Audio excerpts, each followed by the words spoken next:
बिहार के बक्सर जिले के एक छोटे से गांव अहिरौली में जन्मा था अभिमन्यु सिंह। गंगा किनारे बसे इस गांव की हवा में ही एक अलग तरह की जिद थी। अभिमन्यु के पिता एक साधारण स्कूल मास्टर थे, लेकिन उनकी कहानियां हमेशा सम्राट अशोक और वीर कुंवर सिंह के शौर्य के इर्द गिर्द घूमती थीं। अभिमन्यु बचपन से ही लंबा, तगड़ा और फुर्तीला था। गांव के अखाड़े में जब वो कुश्ती लड़ता तो बड़े बड़े पहलवानों के पसीने छुड़ा देता। अभिमन्यु का सपना केवल नौकरी पाना नहीं था, उसका सपना था सीने पर तिरंगा पहनना। अपनी मेहनत और बिहारी जिद के दम पर उसने पहली ही बार में एनडीए की परीक्षा पास की। जब वो गांव से विदा हो रहा था तो उसकी मां ने उसके माथे पर गंगा की मिट्टी का तिलक लगाया और कहा, बबुआ, पीठ मत दिखाना, चाहे सीना छलनी हो जाए। अभिमन्यु ने ट्रेनिंग में अपनी असाधारण बुद्धिमत्ता और शारीरिक शक्ति का परिचय दिया। वो 9 पैरा एसएफ का हिस्सा बना। अपनी निडरता और सर्जिकल स्ट्राइक जैसे गुप्त ऑपरेशनों में उसकी कामयाबी ने उसे जल्द ही मेजर के पद तक पहुंचा दिया। मेजर अभिमन्यु सिंह अब भारतीय सेना की एक ऐसी तलवार था जिसकी धार दुश्मन को महसूस तो होती थी, लेकिन वो दिखती नहीं थी। साल 2017 की एक सर्द शाम दिल्ली के एक सुरक्षित घर में रॉ के आला अफसरों की बैठक हुई। पाकिस्तान के भीतर एक बहुत बड़ी साजिश रची जा रही थी, भारत के खिलाफ एक नया आतंकी नेटवर्क। भारत को वहां एक ऐसे इंसान की जरूरत थी जो दुश्मन के घर में घुसकर उसका भेद ला सके। अभिमन्यु को चुना गया। उसकी बिहारी पृष्ठभूमि ने उसे भाषाओं को पकड़ने की अद्भुत क्षमता दी थी। उसे अगले 2 सालों तक कड़ा प्रशिक्षण दिया गया। उसे अपनी बिहारी पहचान पूरी तरह मिटानी थी। उसे लाहौर की पंजाबी और रावलपिंडी की उर्दू सिखाई गई। उसे इस्लाम की बारीकियों, नमाज के तरीके और कुरान की आयतों को ऐसे रटाया गया कि कोई उलेमा भी उस पर शक न कर सके। सबसे कठिन था एक नाई का काम सीखना। मेजर अभिमन्यु, जो कभी AK-47 चलाता था, अब उसे उस तरह चलाना सीखना था। दिल्ली के एक पुराने नाई के पास उसने 6 महीने तक बाल काटना और दाढ़ी बनाना सीखा। उसके हाथों की उंगलियों को बंदूक के ट्रिगर की जगह कैंची की लय पकड़नी थी। उसका नया नाम रखा गया इरफान अली। उसकी फाइलें जला दी गईं। आधिकारिक तौर पर मेजर अभिमन्यु सिंह को सेना के रिकॉर्ड में भगोड़ा या लापता घोषित कर दिया गया, ताकि अगर वो पकड़ा भी जाए तो भारत सरकार पल्ला झाड़ सके। अभिमन्यु, जो अब इरफान बन चुका था, सीमा पार कर पाकिस्तान के रावलपिंडी शहर पहुंचा। यह शहर पाकिस्तानी सेना का गढ़ था। वहां उसने एक छोटी सी दुकान ली, नूरी हजामत सेंटर। शुरुआती साल बहुत कठिन थे। उसे हर पल डर रहता था कि कहीं नींद में वो जय हिंद न बोल दे या अपनी असलियत न उगल दे। वो सुबह 4 बजे उठता, मस्जिद जाता और फिर दुकान खोलता। धीरे धीरे उसकी दुकान फौजियों के बीच मशहूर हो गई। वो बहुत कम बोलता और ज्यादा सुनता। पाकिस्तानी कर्नल और ब्रिगेडियर उसकी दुकान पर आते। जब वो उनकी दाढ़ी बनाता तो वो बेखौफ होकर सेना की रणनीतियों और आपसी गुटबाजी की बातें करते। उन्हें क्या पता था कि जिस उस्तरे से वे अपनी गर्दन साफ करवा रहे हैं, वो एक भारतीय मेजर के हाथ में है। अभिमन्यु अपने दिमाग में उन नक्शों और कोड्स को दर्ज कर लेता और रात को एक गुप्त सैटेलाइट फोन के जरिए दिल्ली सूचना भेजता। उसने 4 साल तक एक स्लीपर सेल की तरह काम किया। वो अकेला था। उसे अपने परिवार की याद आती। बिहार की मिट्टी और अपनी मां के हाथ की लिट्टी चोखा की याद उसे रुला देती, लेकिन उसने कभी हार नहीं मानी। अभिमन्यु की पकड़ इतनी मजबूत थी कि उसे पकड़ना नामुमकिन था, लेकिन नियति का खेल निराला होता है। 2022 की एक दोपहर दुकान पर एक शख्स आया जिसकी आंखों में एक अजीब सी चमक थी। वो शख्स कोई और नहीं बल्कि बिहार का ही एक पुराना अपराधी था जो वर्षों पहले तस्करी के मामले में पाकिस्तान भाग आया था और अब ISI का मुखबिर बन चुका था।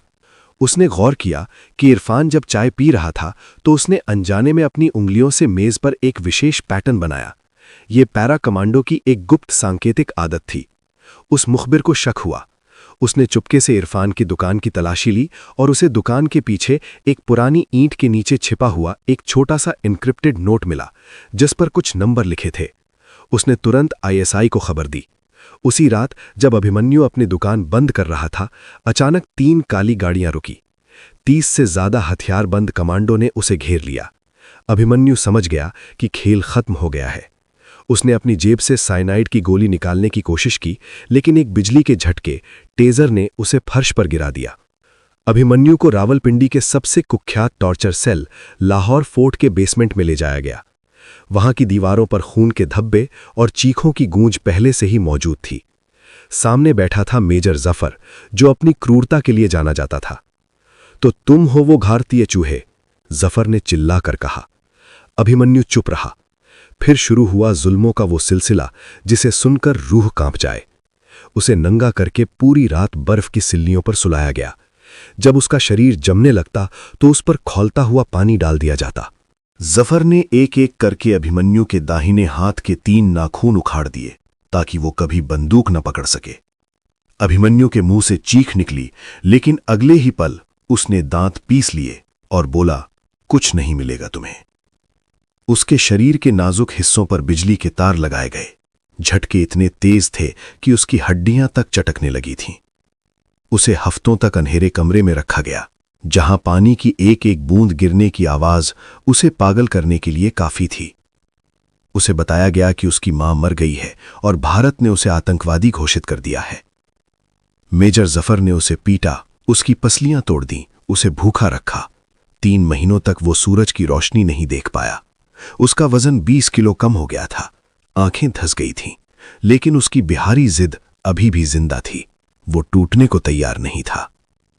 एक रात जब पूरे पाकिस्तान में भारी मानसूनी बारिश हो रही थी, टॉर्चर सेल की छत से पानी टपकने लगा। उस दिन जेल के पहरेदार नशे में धुत थे, क्योंकि उनका एक बड़ा त्योहार था। अभिमन्यु ने देखा कि उसकी हथकड़ी की एक कील ढीली हो गई है। उसने अपने टूटे हुए नाखूनों वाले हाथों से असहनीय दर्द सहते हुए उस कील को दीवार से रगड़ना शुरू किया। घंटों की मेहनत के बाद उसने अपनी एक हथकड़ी खोल ली। जैसे ही संतरी खाना लेकर अंदर आया, अभिमन्यु ने बिजली की फुर्ती दिखाई। उसने अपनी जंजीर को संतरी के गले में फंसाया और उसे तब तक भींचा जब तक उसकी जान नहीं निकल गई। उसने संतरी की वर्दी पहनी और उसकी पिस्तौल ले ली। वो लड़खड़ाते हुए बाहर निकला। जेल के गलियारों में सायरन बजने लगे। कैदी भाग गया, कैदी भाग गया की आवाजें गूंजने लगीं। अभिमन्यु ने 2 गार्डों को वहीं ढेर किया और दीवार फांदकर पास के घने जंगल और उफनती नदी की ओर दौड़ लगा दी। पीछे से गोलियों की बौछार हो रही थी। एक गोली उसके कंधे को चीरती हुई निकल गई, लेकिन वो नहीं रुका। वो पहाड़ी से नीचे बहती एक बर्फीली नदी में कूद गया। अगले 2 दिनों तक वो कीचड़, पत्थरों और झाड़ियों में रेंगता रहा। उसका शरीर इन्फेक्शन से भर चुका था। उसे तेज बुखार था। उसे मौत सामने दिख रही थी। भागते भागते वो मुजफ्फराबाद के पास एक छोटे से पहाड़ी गांव के किनारे पहुंचा। रावलपिंडी की उस काली जेल से भागने के बाद मेजर अभिमन्यु का शरीर केवल एक ढांचा रह गया था। उसकी पीठ से खून बह रहा था। हाथ के नाखून उखड़े हुए थे और पैरों में जंजीरों के गहरे घाव थे। वो मुजफ्फराबाद की बर्फीली वादियों में रेंग रहा था। उसे लगा कि आज उसकी बिहारी मिट्टी का ये बेटा पराई जमीन पर दम तोड़ देगा। तभी कोहरे के बीच उसे एक हल्की सी रोशनी दिखी। वो एक लकड़ी का छोटा सा घर था जो पहाड़ की ढलान पर अकेला खड़ा था। अभिमन्यु ने अपने पूरी ताकत लगाकर उस दरवाजे पर दस्तक दी और वहीं ढेर हो गया। दरवाजा खुला। सामने 22 साल की जन्नत खड़ी थी। उसकी आंखें हिरणी जैसी बड़ी और रंग कश्मीरी सेब जैसा लाल। उसने जैसे ही उस लहूलुहान अजनबी को देखा, उसके मुंह से एक चीख निकल गई।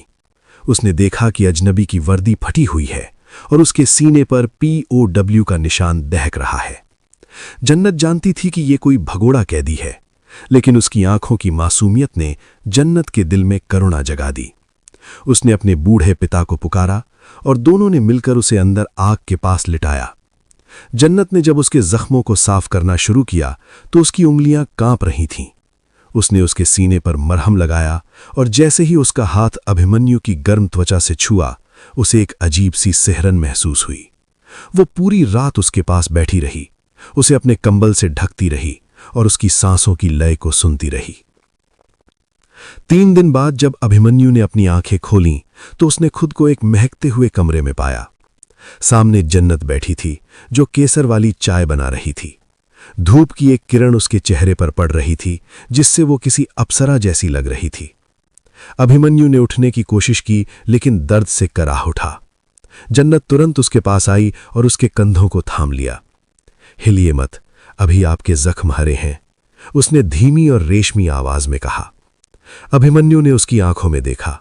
उन आंखों में कोई नफरत नहीं थी। उसने पूछा, तुम कौन हो? तुमने मुझे बचाया क्यों? जन्नत ने अपनी एक उंगली उसके होठों पर रख दी। आप कौन हैं इससे मुझे फर्क नहीं पड़ता।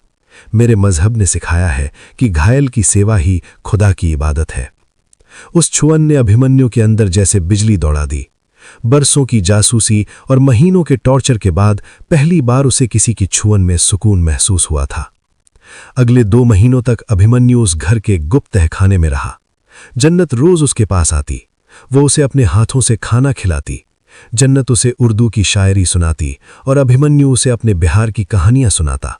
उसने उसे बताया कि कैसे उसके गांव में गंगा बहती है, कैसे वहां की मिट्टी में सौंधापन है। एक रात जब बाहर बर्फ गिर रही थी, जन्नत अभिमन्यु के जख्मों पर तेल की मालिश कर रही थी। कमरे में केवल एक दिया जल रहा था। अभिमन्यु ने जन्नत का हाथ पकड़ लिया। जन्नत ठिठक गई, उसकी सांसें तेज हो गईं। जन्नत, मैं एक फौजी हूं, मेरी जिंदगी मौत के साए में बीतती है, लेकिन तुम्हारी इन आंखों ने मुझे जीना सिखा दिया। अभिमन्यु ने बहुत करीब आकर फुसफुसाया। जन्नत ने अपनी नजरें नीची कर लीं, उसकी पलकें भीग गई थीं। अभी मैंने कभी नहीं सोचा था कि किसी अजनबी के लिए मेरा दिल ऐसे धड़केगा।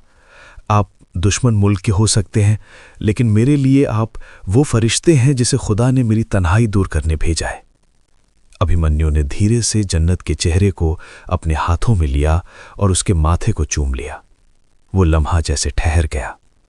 उस रात सरहद की नफरत हार गई और 2 रूहों का मिलन हुआ।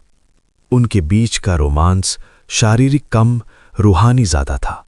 वे घंटों एक दूसरे की बाहों में लिपटे रहते, बिना कुछ बोले। अभिमन्यु जन्नत के बालों की खुशबू में अपनी सारी प्रताड़नाएं भूल जाता। 2 साल बीत गए। अभिमन्यु अब जन्नत के साथ उसी पहाड़ी पर अब्दुल बनकर रहने लगा था। गांव वालों को लगा कि वो जन्नत का शौहर है। वे दोनों एक साथ खेतों में काम करते, साथ में खाना पकाते। अभिमन्यु ने जन्नत को अपनी जांबाजी के किस्से सुनाए और जन्नत ने उसे प्यार की गहराई दिखाई। अभिमन्यु ने एक बार जन्नत से कहा, अगर कभी मुझे कुछ हो गया तो तुम भारत चली जाना। जन्नत हंसकर कहती, जहां आप वही मेरी जन्नत। लेकिन किस्मत अपना खेल खेल रही थी। मेजर जफर, जो अभिमन्यु को पकड़ने के लिए पागल था, उसने पूरे इलाके में मुखबिरों का जाल बिछा रखा था। उसे खबर मिली कि मुजफ्फराबाद की पहाड़ियों में एक ऐसा शख्स है जो अपनी पहचान छिपा कर रह रहा है। एक दोपहर जब अभिमन्यु जन्नत के लिए जंगल से फूल तोड़कर ला रहा था, उसने देखा कि गांव की ओर सेना के ट्रक बढ़ रहे हैं। उसके फौजी दिमाग ने तुरंत खतरे को भांप लिया। वो दौड़कर घर पहुंचा। जन्नत, हमें अभी निकलना होगा, उन्हें पता चल गया है। लेकिन देर हो चुकी थी। मेजर जफर की टुकड़ी ने घर को चारों तरफ से घेर लिया था। गोलियां चलने लगीं। अभिमन्यु ने अपनी पुरानी छुपाई हुई पिस्तौल निकाली। उसने जन्नत को अपने पीछे सुरक्षित किया। जन्नत, पीछे वाले रास्ते से भागो, मैं इन्हें रोकता हूं। नहीं, मैं आपको छोड़कर नहीं जाऊंगी, जन्नत चिल्लाई। अभिमन्यु ने अपनी बिहारी जिद दिखाई। उसने अकेले ही 10-12 सैनिकों को मार गिराया। लेकिन जफर ने चालाकी की। उसने जन्नत पर निशाना साधा। जैसे ही जफर ने गोली चलाई, अभिमन्यु जन्नत के सामने आ गया। गोली अभिमन्यु के कंधे को चीर गई। तभी एक बड़ा धमाका हुआ। भारतीय सेना के पैरा एसएफ कमांडो, जो महीनों से अभिमन्यु को ट्रैक कर रहे थे, सीमा पार कर हॉट परस्यूट में वहां पहुंच गए। चारों तरफ धुआं और गोलियां थीं। अभिमन्यु और जन्नत को भारतीय कमांडो ने बचा लिया। वे उन्हें हेलीकॉप्टर की ओर ले जा रहे थे। जन्नत घायल अभिमन्यु का हाथ पकड़े हुए थी। उसे लगा कि अब वे भारत जाएंगे और हमेशा के लिए एक हो जाएंगे। तभी भारतीय कमांडो के लीडर, जो अभिमन्यु का पुराना दोस्त विक्रम था, उसने अभिमन्यु के कान में कुछ कहा। अभिमन्यु के चेहरे का रंग उड़ गया। अभिमन्यु ने जन्नत का हाथ झटक दिया। विक्रम ने जन्नत को हथकड़ी लगा दी। ये क्या कर रहे हो तुम लोग? जन्नत रोते हुए चिल्लाई। अभी बताओ इन्हें कि मैं तुम्हारी जान बचाई है। अभिमन्यु ने कांपती आवाज में कहा, जन्नत, या कहूं एजेंट जोया, मुझे अभी पता चला है कि तुम कोई साधारण लड़की नहीं हो, तुम आईएसआई की हनी ट्रैप एजेंट हो। पिछले 2 साल से तुम मुझे बचा नहीं रही थी, बल्कि मेरी याददाश्त और मेरे अंदर दबे भारत के न्यूक्लियर कोड्स उगलवाने का इंतजार कर रही थी। जन्नत का चेहरा एकदम पत्थर जैसा हो गया। उसकी आंखों की करुणा गायब हो गई और वहां एक ठंडी मुस्कान आ गई। वो हंसी, एक ऐसी हंसी जो रूह कंपा दे। देर कर दी पहचानने में मेजर अभिमन्यु। मैंने सोचा था तुम प्यार में पूरी तरह अंधे हो चुके हो, जन्नत ने ठंडे लहजे में कहा। अभिमन्यु का दिल टूटकर बिखर गया। जिस औरत को उसने अपनी रूह दी थी, वो उसकी सबसे बड़ी दुश्मन निकली। लेकिन कहानी यहां खत्म नहीं हुई। जैसे ही हेलीकॉप्टर उड़ान भरने लगा, जन्नत ने अपनी आस्तीन से एक छोटा सा डेटोनेटर निकाला। उसने अभिमन्यु की आंखों में देखते हुए कहा, अगर तुम मेरे नहीं हो सकते तो तुम भारत के भी नहीं रहोगे। और फिर तुरंत एक बड़ा सा धमाका होता है, बूम। और इसी के साथ एक सुसाइड बॉम्बर के साथ अभिमन्यु और उसकी पूरी टीम हमेशा हमेशा के लिए खत्म हो जाती है। लेकिन क्या ये जोया की जीत थी, या फिर जीतने के बाद भी वो हार गई? आप कमेंट में जरूर बताएं। धन्यवाद।